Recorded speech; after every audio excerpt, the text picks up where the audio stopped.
Morning बच्चों। जैसे कि आप सारे विद्यार्थियों को क्लास 10th का जो प्रकाश का प्रवर्तन एवं अपवर्तन चैप्टर का जो हम आप लोगों को पाठ भेज रहे थे, अब उन्हीं पाठ में से हम लोग आगे पाठ को स्टडी करेंगे। हमको आशा है कि आप लोग उस पाठ को आप अपने कॉपी में नोट्स बनाए होंगे और उसको बेहतरीन तरीके से समझ गए होंगे। और हमको नहीं लगता है कि आप लोग को नहीं समझ में आया होगा, और समझ में आ गया तो ठीक है, नहीं आया तो आप हमको फिर पूछ भी सकते हैं। इसमें घबराने की कोई बात नहीं है। उन्हीं चैप्टर में से हम लोग आगे उसी चैप्टर को हम लोग अगला टॉपिक के बारे में आज हम लोग पढ़ेंगे। अगला टॉपिक के बारे में पढ़ेंगे जो टॉपिक है आज का हमारा प्रकाश का प्रवर्तन का नियम। प्रवर्तन का नियम जब भी लगेगी तो दर्पण में लगेगा। लेंस में अपवर्तन का नियम लगता है, जबकि प्रवर्तन का नियम दर्पण में लगेगा। क्यों दर्पण में लगेगा? क्योंकि दर्पण के पीछे तरफ पेंट किया हुआ रहता है और जब उसके ऊपर कोई रोशनी पड़ती है तो वह रोशनी को टकरा के वापस भेज देती है। लेकिन जबकि लेंस में ऐसा नहीं होता है। जब लेंस के ऊपर रोशनी पड़ता है तो टकरा कर वापस नहीं आता है, बल्कि उसके इस पार से उस पार चला जाता है। तो जब प्रकाश एक तरफ से दूसरे तरफ चला जाता है तो इस घटना को अपवर्तन कहते हैं। और जब प्रकाश किसी सतह से टकरा कर वापस आ जाता है तो इस घटना को प्रकाश का परावर्तन कहते हैं। तो प्रकाश का परावर्तन जब भी इस्तेमाल होगा तो दर्पण में होगा, और प्रकाश का अपवर्तन जब भी इस्तेमाल होगा तो लेंस में होगा। ठीक है, तो सबसे पहले हम लोग आज देखेंगे कि प्रकाश का परावर्तन है क्या। तो प्रकाश का परावर्तन मतलब जब कोई भी प्रकाश, जब कोई भी लाइट, जब कोई भी रोशनी किसी चिकने सतह से टकरा कर वापस आ जाती है तो इस घटना को प्रकाश का अपवर्तन कहते हैं। जैसे आपके घर में आईना होगा, आप प्रयास कीजिएगा उस आईने के ऊपर टॉर्च मारने का। आप जैसे टॉर्च मारिएगा ना उस आईने के ऊपर तो वह आईना से प्रकाश टकरा जाएगा और टकरा कर वापस आ जाएगी। तो इस घटना को प्रकाश का परावर्तन कहते हैं। प्रकाश का परावर्तन का दो नियम है। प्रकाश का परावर्तन का दो नियम है। आप समझिए कि प्रकाश का परावर्तन का दो नियम कैसे हैं और कैसे हैं। ठीक है, चलिए देखिए, प्रकाश का परावर्तन का दो नियम है। कौन कौन से नियम है? तो मान लो ये जो है आपके घर का आईना है, पीछे तरफ हम पेंट कर दिए, पीछे तरफ पेंट कर दिए। ठीक, यहाँ से आप अपने घर में लाइट मारिए। जैसे इस लाइट को मारिएगा तो इस आईने के चिकने सतह के ऊपर पड़ेगा। तो बच्चे, ये जो लाइट हम और आप मार रहे हैं इस आईना के ऊपर, तो टकराया नहीं है, बल्कि अब टकराने वाला है। तो टकराने से पहले वाला किरण को बोलते हैं आपतित किरण। आपतित किरण, इंसिडेंट रे। इंसिडेंट रे, आपतित किरण को इंग्लिश में बोलते हैं इंसिडेंट रे। ठीक, जब ये लाइट पड़ने ही वाला था, जैसे इसके ऊपर पड़ गया आईना के ऊपर, यह टकरा जाएगा। लेकिन टकराने का एक खासियत है, जितना झुका हुआ से टकराएगा उतना झुका हुआ से टकरा कर वापस भी जाएगा। तो ये टकरा कर ऐसे चला गया, ऐसे चला गया। अब ये जो टकराने के बाद जो किरण गया है उस किरण को बोलते हैं परावर्तित किरण। परावर्तित किरण, परावर्तित किरण इंग्लिश में बोलते हैं रिफ्लेक्टेड रे। रिफ्लेक्टेड रे, इसको बोलते हैं इंसिडेंट रे, इंसिडेंट रे, और इसको बोलते हैं रिफ्लेक्टेड रे। रिफ्लेक्टेड रे, ये दो किरण। रे को हिंदी में बोलते हैं किरण। जैसे आप कैसे जानते हैं एक्स रे कराने के लिए, कि जब कोई हड्डी वगैरह टूटता है तो एक्स रे कराने जाते हैं ना, तो एक्स एक प्रकार का किरण है, जो कि शुरू वाला पार्ट में हम बताए थे कि सूरज से निकलने वाली किरण। उसी तरह से रिफ्लेक्टेड रे, तो जो किरण चिकने सतह से टकराकर वापस आती है उस किरण को बोलते हैं परावर्तित किरण, रिफ्लेक्टेड रे। और जो टकराने से पहले वाला जो किरण होती है, बशर्ते रहता है दोनों किरण एक ही, लेकिन एगो टकराने से पहले वाला और एगो टकराने के बाद वाला। अब उसी तरह से समझिए, मान लो आपके पास बॉल है, अब उस बॉल को दीवार में मारिए, तो जब तक दीवार में टकराएगा नहीं, तो यहाँ से हम कोई चीज़ को फेंकें तो दीवार में जब टकरा लगेगा तब तो वापस आएगा टकरा कर। तो जब तक दीवार में लगा नहीं तब तक तो जाएगा बॉल। तो जो जब तक दीवार में लगा नहीं तब तक की लाइन को बोलते हैं आपतित बॉल। आपतित बॉल बोलेंगे। जैसे धड़ाम से दीवार में लगा और टकरा कर फिर वापस आया तो टकराने वालों को बोलते हैं परावर्तित बॉल। तो यहाँ पे किरण टकरा रहा है, लाइट, इसलिए इसका नाम आपतित किरण, और जो टकरा कर चला गया उसका नाम परावर्तित किरण। ठीक है। बीच में अब एक ठो बात आया कि जो जितना जितना ये झुका हुआ है क्या उतना ही झुक के ही जा रहा है।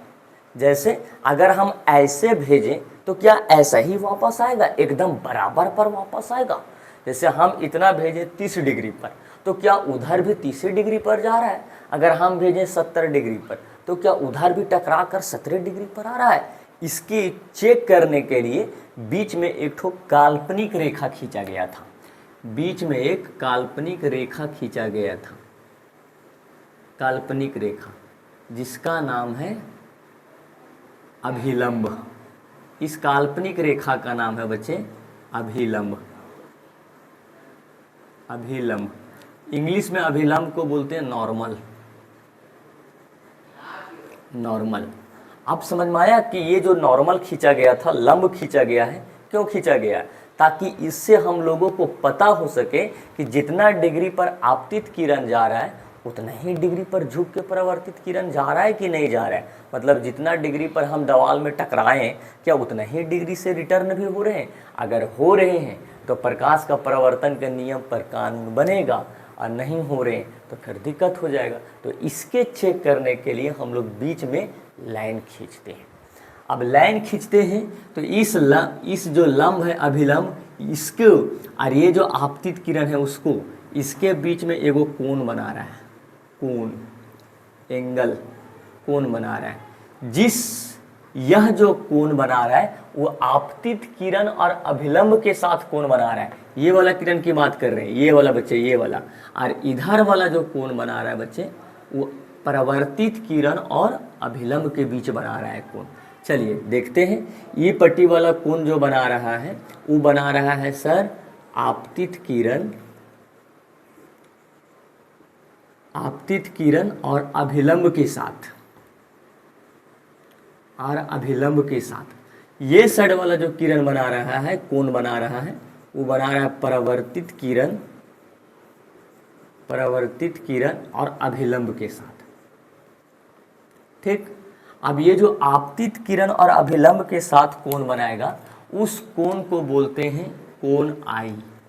और जो परावर्तित किरण जो अभिलंब के साथ कोण बनाएगा उसको बोलते हैं आर, कोण आर। आई और आर काहे बोलते हैं? एकदम बढ़िया है। क्यों बोलते हैं आई और? तो इसका कारण नरेंद्र मोदी है। देखो कैसे, आपतित किरण को इंग्लिश में इंसिडेंट रे, और आपतित किरण अभिलंब के साथ बना रहा है कोण, और इंसिडेंट का पहला वर्ड है आई, इसलिए आपतित किरण और अभिलंब के साथ जो कोण बना रहा है उसको कोण आई बोलते हैं। और हिंदी में बोल देंगे आपतित किरण बना रहा है तो आपतन कोण, आपतन कोण। परावर्तित किरण और अभिलंब बना रहा है तो उसको हम लोग आर से दिखाते हैं। आर से क्यों दिखाते हैं? क्योंकि परावर्तित को इंग्लिश में रिफ्लेक्टेड बोलते हैं, और रिफ्लेक्टेड का पहला वर्ड आर है, इसलिए इसको आर से दिखाते हैं। और परावर्तित किरण बना रहा है तो परावर्तन कोण, परावर्तन कोण। ठीक। आपतन कोण और परावर्तन कोण। जब चेक किया गया कि क्या आपतन कोण परावर्तन कोण का बराबर है, तब पहला नियम बता दिया कि हाँ, आपतन कोण को I से दिखा रहे थे और परावर्तन कोण को R से दिखा रहे थे, जब चेक किया गया ना बच्चे तो दोनों बराबर आ रहा था। तो उसने प्रकाश का परावर्तन का पहला नियम दे दिया कि आपतन कोण हमेशा बराबर होती है परावर्तन कोण का। आपतन कोण हमेशा बराबर होती है परावर्तन कोण का। अगर आपतन कोण 30 डिग्री है तो परावर्तन कोण भी 30 डिग्री होगा। अगर आपतन कोण 70 डिग्री है तो परावर्तन कोण भी 70 डिग्री होगा। और जितना आपतन कोण रहेगा उतना ही परावर्तन कोण होगा। ये प्रकाश का परावर्तन का पहला नियम था। दूसरा नियम क्या बोलता है प्रकाश का परावर्तन का, कि ये जो आपतित किरण आ रहा है और ये जो परावर्तित किरण टकरा कर चला गया है एवं उसके बीच में जो अभिलंब खींचे हैं, ये तीनों एक ही जमीन पे पड़ता रहेगा। ये तीनों एक ही पॉइंट बोलो तो फिर एक ही जमीन पे ही रहेगा। अब ऐसा थोड़ी है कि आपतित किरण के लिए अलग आईना लाएं, परावर्तित किरण के लिए अलग आईना लाएंगे, नहीं, ये सभी जो है एक ही आईना पर लगा हुआ है। तो आप इसको खोरठम भी बोल सकते हैं कि सर आपतित किरण और परावर्तित किरण और अभिलंब ये तीनों एक ही आईना पर पड़ल रहता है। देखो ना, तीनों का मेन बिंदु कहाँ है, एक ही जगह है ना, तो ये तीनों एक ही सतह पे है ना। तो दूसरा नियम क्या बोलता है कि आपतित किरण परावर्तित किरण एवं जो सीधा अभिलंब खड़ा है सो एवं अभिलंब ये तीनों एक ही तल पे होते हैं। ये तीनों एक ही तल पे होते हैं। ठीक, अब मेरा साथ बोलना है ना कि प्रकाश का परावर्तन का कितने नियम है बच्चे? तो प्रकाश का परावर्तन का 2 नियम है। कौन कौन? आपतन कोण हमेशा बराबर होगा परावर्तन कोण का। अगर कोई इंग्लिश मीडियम का बच्चा सुन रहे होंगे तो there are 2 laws of reflected of light. प्रकाश का परावर्तन का 2 नियम है। फर्स्ट कहाँ गया? Incident angle is always equal to reflected angle. आपतन कोण हमेशा बराबर होगी परावर्तन कोण का। एंड दूसरा बोलेंगे कि आपतित किरण, परावर्तित किरण एवं अभिलंब ये तीनों एक ही तल पे मौजूद होते हैं। इंग्लिश मीडियम के बच्चे के लिए कि incident ray and reflected ray and normal are lies in same plane. समतल को, जमीन को प्लेन कहा जाता है बच्चे। तो पहला incident angle and reflected angle will be always equal. Second law, incident ray, reflected ray and normal are lies on same plane. ये हुआ प्रकाश का परावर्तन का 2 नियम इंग्लिश में। हिंदी वालों बच्चों के लिए कि आपतित किरण, परावर्तित किरण एवं अभिलंब ये तीनों एक ही तल पे होते हैं। आगे पीछे भी बोल सकते हैं, कोई दिक्कत नहीं है। आपतन कोण, परावर्तन कोण ये हमेशा बराबर होते हैं। चलिए ठीक है, आपको बनाना है कि अगर आपतन कोण 30 डिग्री है तो परावर्तन कोण कितना डिग्री होगा। ठीक, हम ऊपर में आपको क्वेश्चन दे देंगे, जहाँ पे समझा रहे वहीं पे देखो ऊपर में क्वेश्चन आ गया होगा। आप लोग उसको क्वेश्चन को बनाइएगा और इसका नोट्स उतार लीजिएगा। ठीक है, अभी आप लोगों को समझ में आ गया है। हम आप लोगों को अब समतल दर्पण की खासियत बताए थे। आज हम लोग गोलीय दर्पण की खासियत समझेंगे बच्चे। और गोलीय दर्पण की खासियत समझने के बाद दर्पण सूत्र देखेंगे। उसके बाद हम लोग इस टॉपिक से विदा लेंगे। उसके बाद हम इसको नेक्स्ट पार्ट बताएंगे। ठीक, तो आज हम लोग गोलीय दर्पण के बारे में देखेंगे, है ना, कि गोलीय दर्पण क्या होता है, गोलीय दर्पण का इस्तेमाल हम लोग कहाँ कहाँ करते हैं। सो चलिए देखो, मान लो सर गोलीय है। अच्छा, पहले इसको मिटा लेने दो हमको।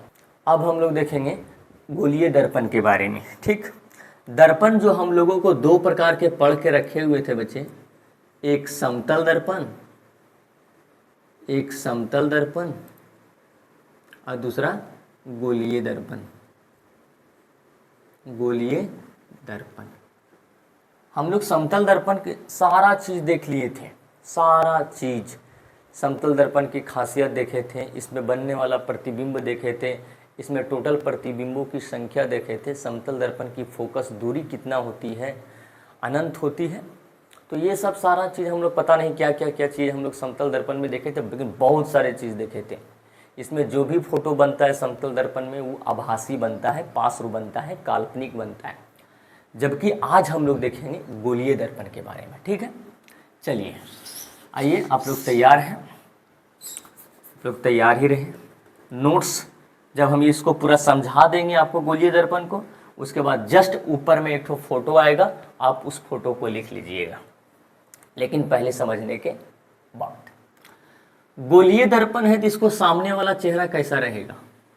गोल रहेगा। सामने वाला चेहरा कैसा रहेगा बच्चे? गोल रहेगा। गोलीय दर्पण है तो सामने वाला चेहरा गोल रहेगा, फिक्स है। अब गोलीय दर्पण की कोई परिभाषा पूछे तो क्या बोलेंगे? वह दर्पण जिसका परावर्तक पृष्ठ, सामने की चेहरा को बोलते हैं परावर्तक पृष्ठ, जिसका परावर्तक पृष्ठ गोल होती है उसे गोलीय दर्पण कहते हैं। ठीक, जिसका थोबड़ा गोल है उसे गोलीय थोबड़ा कहेंगे ना। अब ये गोलीय दर्पण हुआ। ठीक, अब क्या हुआ, इस गोलीय दर्पण को बीचों बीच में काटा गया। इस गोलीय दर्पण को बच्चे बीचों बीच में काटा गया और दो अलग अलग दर्पण बनाया गया। तो गोलीय दर्पण को फिर आप लोग जानते होंगे कि दो बेटा है, एक अवतल दर्पण और एक उत्तल दर्पण। लेकिन इस गोलीय दर्पण के पहले भीतर की खासियत समझें। इस गोलीय दर्पण की बीचों बीच में एक ठो बिंदु होती है। इस गोलीय दर्पण की बीचों बीच में एक ठो बिंदु होती है, जिस बिंदु को कहते हैं केंद्रक। केंद्रक, और केंद्रक को इंग्लिश में बोलते हैं बच्चे सेंटर, इसलिए केंद्रक को दिखाते हैं सी से। और इसका केंद्रक हुआ, लेकिन साइंस में केंद्रक को बोलते हैं वक्रता केंद्रक। ठीक, वक्रता केंद्रक किसको कहते हैं तथा किससे दिखाते हैं बच्चे?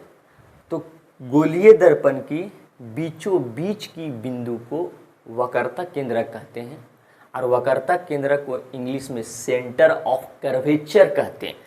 वक्रता को कर्वेचर कहा जाता है, तो उतना कौन मुंह फाड़ेगा? कर्वेचर ऐसे थोड़ी मतलब है।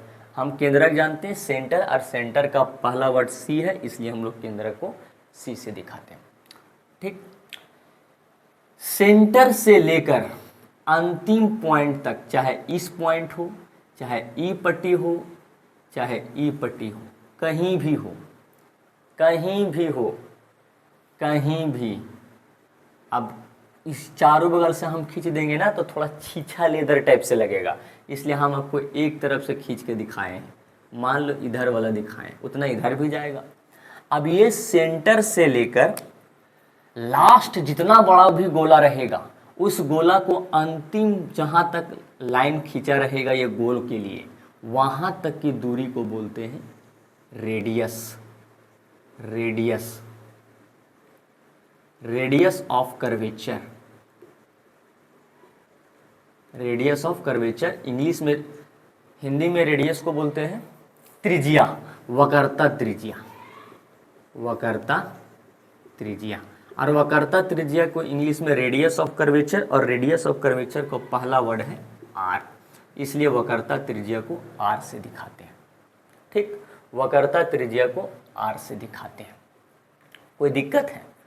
वक्रता त्रिज्या को आर से दिखाएंगे बच्चे, कोई दिक्कत? अब वक्रता त्रिज्या को परिभाषा किसको कहते हैं? तो भैया जहाँ से इस गोलीय दर्पण के बीच की बिंदु है, वहाँ से लेकर दर्पण की अंतिम दूरी तक की दूरी को वक्रता त्रिज्या कहते हैं। जहाँ से एक बीच का बिंदु होता है एक दर्पण, गोलीय दर्पण की, वहाँ से किसी भी दिशा में, किसी भी दिशा की बात करेंगे हम, वहाँ से दर्पण के अंतिम तक की दूरी को बोलेंगे वक्रता त्रिज्या। क्या बोलेंगे? वक्रता त्रिज्या।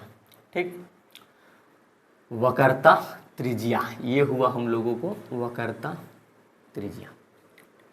ठीक, दूसरी चीज, वक्रता त्रिज्या को हम लोग किससे दिखा रहे हैं बच्चे? आर से दिखा रहे हैं। आर से दिखा रहे हैं। अब वक्रता त्रिज्या की आधी दूरी को, वक्रता त्रिज्या की, अगर वक्रता त्रिज्या 20 सेंटीमीटर है तो इसका आधा होगा 10। वक्रता त्रिज्या 40 सेंटीमीटर है तो इसका आधा होगा 20। तो वक्रता त्रिज्या की बीचों बीच वाला पॉइंट को बोलते हैं फोकस बिंदु। फोकस बिंदु, फोकस बिंदु। और फोकस बिंदु को बड़ा एफ से दिखाते हैं, फोकस पॉइंट, फोकस बिंदु को बड़ा एफ से दिखाते हैं। ठीक, तो फोकस बिंदु क्या है? तो वक्रता त्रिज्या की आधी बिंदु को फोकस बिंदु कहेंगे। वक्रता त्रिज्या की आधी बिंदु को फोकस बिंदु कहेंगे। ठीक, ये हुआ फोकस बिंदु। ठीक, अब जब जहां पे वक्रता त्रिज्या जाकर अपना अंतिम पॉइंट छोड़ा है, जहां पे वक्रता त्रिज्या अपना अंतिम पॉइंट जहां पे टच किया है, जैसे इसी तरह देखो, ये हम लोगों को हुआ, ये पट्टी वाला हिस्सा को लिए, तो यहाँ पे ये हुआ C, यहाँ से यहाँ तक गया तो R, इसका आधा पॉइंट को फोकस बिंदु, इसी तरह ले रहे हैं बच्चे। अब जहाँ पे वक्रता त्रिज्या की अंतिम बिंदु होगा, अंतिम बिंदु जो दर्पण के किनारे वाला भाग को टच किया हुआ रहेगा, देखो टच किया हुआ है कि नहीं, तो इसको बोलते हैं ध्रुव, इसको बोलते हैं ध्रुव। और ध्रुव को इंग्लिश में बोलते हैं पोलर, और पोलर का पहला वर्ड है P, इसलिए इसको हम लोग P से दिखाते हैं बच्चे। ठीक है, चल रहा है कि P से दिखाते हैं। दूसरी चीज ध्रुव क्या है? तो एक जो मान लो कि इतना बड़ा हम लोगों को गोलीय दर्पण लिए, ठीक, इतना बड़ा गोलीय दर्पण लिए, हो सकता है हम बड़ा गोल दर्पण लें, हो सकता है हम छोटा गोल दर्पण वाला परावर्तक पृष्ठ लें। तो ये जो हम लोगों को सामने वाला जो आईना का चेहरा है गोलीय दर्पण का, उसका बीचों बीच का पॉइंट को ध्रुव कहते हैं, इसको बीचों बीच का पॉइंट को ध्रुव कहते हैं। तो ध्रुव क्या है? तो एक गोलीय दर्पण जितना बड़ा रहेगा उसको बीचों बीच वाला पॉइंट को ध्रुव कहते हैं। बच्चों को डाउट होगा इसी में, अब पता नहीं समझ में आया कि नहीं आया। ध्रुव किसे कहते हैं? तो मान लो कि इतना बड़ा हम लोगों को गोलीय दर्पण का भाग लिए, ये तो भैया इसी तो गोलीय दर्पण का ही तो भाग है, तो क्या इसका ध्रुव यहाँ होगा? नहीं। यहाँ होगा? नहीं। इसका ध्रुव जब भी होगा तो बीचों बीच का होगा। अब मान लो ये जो परावर्तक पृष्ठ आपको दिख रहा है सामने वाला, तो परावर्तक पृष्ठ को मध्य बिंदु को क्या बोलते हैं? ध्रुव कहते हैं। तो फिर जहां से वक्रता त्रिज्या जाकर दर्पण की अंतिम परावर्तक पृष्ठ को टच कर रहा है उसे ध्रुव कहते हैं। लेकिन ज़्यादा बेहतरीन सटीक आंसर है बच्चे कि परावर्तक पृष्ठ के बीचों बीच का पॉइंट को ध्रुव कहते हैं। तो ई वाला पॉइंट क्या कहलाएगा? ध्रुव। और ध्रुव को किससे दिखाते हैं? P से दिखाते हैं। बीचों बीच की पॉइंट को ध्रुव से दिखाते हैं, मतलब P से दिखाते हैं। ठीक, दूसरी चीज है इसमें बच्चे कि जहां पे आपको फोकस बिंदु है वहां से लेकर ध्रुव तक की बीच की दूरी को, जहां से आपकी फोकस बिंदु है वहां से लेकर ध्रुव तक की बीच की दूरी को फोकस दूरी कहते हैं। और फोकस दूरी को इंग्लिश में बोलते हैं फोकस डिस्टेंस, और फोकस डिस्टेंस को F से दिखाते हैं। F, छोटा F से दिखाते हैं, छोटा F से दिखाते हैं। अब जरा सोचो, अभी हम बोले कि वक्रता त्रिज्या की आधी दूरी को क्या बोलते हैं? फोकस दूरी कहेंगे ना, फोकस बिंदु फोकस दूरी कहेंगे। तो सर अगर मान लीजिए वक्रता त्रिज्या है 40 सेंटीमीटर, तो फोकस दूरी फिक्स है सर, 40 को हम 2 से भाग दे देंगे तो हो जाएगा 20 सेंटीमीटर। जाहिर सी बात है सर कि फोकस दूरी वक्रता त्रिज्या का आधी होती है। अगर वक्रता त्रिज्या 40 तो फोकस दूरी 20। इसका मतलब हम लिख सकते हैं बच्चे कि फोकस दूरी जो होता है वो वक्रता त्रिज्या का आधी होती है, एकदम बोल सकते हैं। तो फिर हम ये भी बोल सकते हैं अगर फोकस दूरी 20 सेंटीमीटर है बच्चे तो वक्रता त्रिज्या दुगुना हो जाएगा, 40 हो जाएगा। यस सर, अगर हमको वक्रता त्रिज्या निकालना है तो फोकस दूरी का हम दोगुना कर देंगे। जैक का वीवीआई प्रश्न है बच्चे, एकदम वीवीआई क्रीम प्रश्न है कि बताइए अवतल या दर्पण की फोकस दूरी और वक्रता त्रिज्या के बीच में क्या संबंध है। तब आपको लिखना पड़ेगा यहाँ समझ के कि सर वक्रता त्रिज्या को पहले C से लेकर P तक के बीच की दूरी को वक्रता त्रिज्या कहते हैं, इसकी आधे बिंदु को फोकस बिंदु कहते हैं, और जहाँ से फोकस बिंदु है वहाँ से ध्रुव तक के बीच की दूरी को फोकस दूरी कहते हैं। तो सर वक्रता त्रिज्या फोकस दूरी का, वक्रता त्रिज्या के बात कर रहे हैं, बड़का का बात कर रहे हैं, वक्रता त्रिज्या फोकस दूरी का दुगुना होता है, तो फिर फोकस दूरी वक्रता त्रिज्या का आधी होती है। चलिए यहाँ तक में किसी का कोई दिक्कत, यहाँ तक में कोई किसी का दिक्कत, एक जरा सा डाउट नहीं बचना चाहिए बच्चे, एक जरा सा डाउट नहीं है। अगर बच गया होगा तो इसमें आपका कोई जिम्मेवारी नहीं है, इसका जिम्मेवारी मेरा है। हाँ, अगर आपको मन भटक भटक के पढ़ते होंगे तो हम कुछ नहीं कर सकते हैं, हमको जहाँ तक कोशिश है वहाँ तक हम पूरा फुल प्रयास करेंगे। बाकी भाई अगर आप मस्ती में साथ पढ़ना चाहते हैं, वो भी पढ़ने में तो हमको मस्ती में मज़ा आता है, लेकिन आपको कोई चीज़ों में ना सीरियस लेना पड़ेगा। सीरियस लीजिएगा तो ठीक ठाक रहेगा। अभी ऐसा थोड़ी कि मोबाइल इन्हें देख रहे हैं, 2 मिनट के बाद ऊपर से मैसेज टपक गया तो हम मैसेज देखने चल गए हैं, तो नहीं, ऐसा नहीं होता है। दिल लगाना ही है तो किताबों से लिखाओ, बेवफा भी निकलेगा तो मुकद्दर बना के जाएगा। इसलिए पढ़ाई लिखाई एकदम बेस्ट होना चाहिए। सर्वप्रिय में सबसे पहले पढ़ाई लिखाई, उसके बाद नीचे में कोई और चीज़ होना चाहिए। चलिए यहाँ तक किसी को दिक्कत नहीं ना, एक बार हम फिर से हम बोल देते हैं और आप लोग महसूस करना बच्चों, आप अपने अपने हम बोलते जाएंगे ना तो आप अपने दिमाग में महसूस करना कि हम जो बोल रहे हैं सो क्या आप समझना नहीं है, आपको ना दिल में फीलिंग आ जाना चाहिए कि जो सिखा रहे हैं सतीश सर वो क्या हम कंप्लीटली सीख रहे हैं कि दिमाग में फीलिंग ला रहे हैं। ये आपको फीलिंग लाना है बच्चे, फीलिंग, और सीखना नहीं है, फीलिंग के साथ सीखना है। चलिए बता रहे अब हम आप लोगों को बताए हैं कि गोलीय दर्पण के बारे में, ठीक है। गोलीय दर्पण की बीचों बीच का बिंदु को क्या कहते हैं बच्चे? वेरी गुड, वक्रता केंद्रक, ठीक। वक्रता केंद्रक को इंग्लिश में बोलते हैं सेंटर ऑफ कर्वेचर, और सेंटर का पहला वर्ड है सी, इसलिए वक्रता केंद्रक को दिखाते हैं सी से।